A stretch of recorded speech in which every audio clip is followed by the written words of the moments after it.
প্রশ্ন, একজনের ফিতরা কি কয়েকজনকে দেওয়া যায়?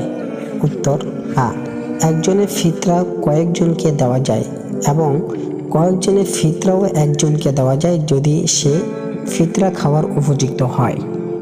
প্রশ্ন, যার কাছে নেশাব পরিমাণ মাল নেই, অর্থাৎ 7.5 তোলা স্বর্ণ, 52 তোলা চাঁদি পরিমাণ মাল যার নিকট নাই, সে কি ফিতরা দিবে না?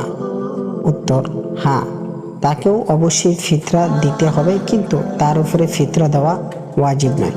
ফিতরা মূলত হচ্ছে দুইটি কারণে দেওয়া হয়। 1 নম্বরে গরিব মিসকিন এতিম অসহায়ের ঈদের খুশির মধ্যে অংশ নেওয়ার জন্য।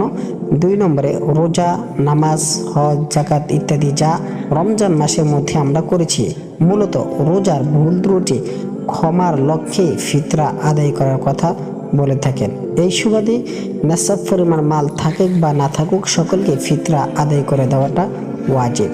আর যার কাছে নেশাব পরিমাণ মাল নেই, সে ফিতরা আদায় না করলেও তার কোনো গুনাহ হবে না, কিন্তু আদায় করে দেওয়াটা হচ্ছে উত্তম। প্রশ্ন, গর্ভে থাকা বাচ্চার জন্য কি ফিতরা দিতে হবে? উত্তর, না, গর্ভে থাকা বাচ্চার জন্য ফিতরা দিতে হবে না।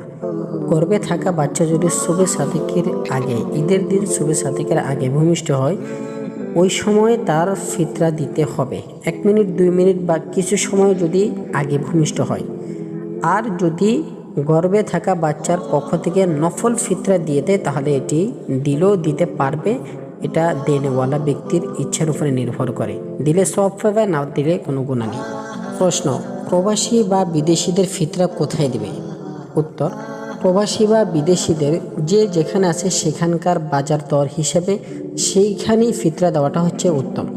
তবে সে যদি অন্য কোনো দেশে পাঠাতে চায় তাহলে সেটাও পাঠাতে পারবে। সেক্ষেত্রে সে যেই জায়গা থাকে ওই জায়গার বাজার দর হিসেবে যদি ফিতরা অন্য কোনো দেশে পাঠায়, সেটাও পাঠাতে পারবে, এবং যেই দেশে পাঠাবে সেই দেশের দর হিসেবে, দাম হিসেবেও যদি ফিতরা পাঠানো হয় তাহলে সেটাও জায়েজ আছে। প্রশ্ন, কাজের লোককে কি ফিতরা দেওয়া যাবে?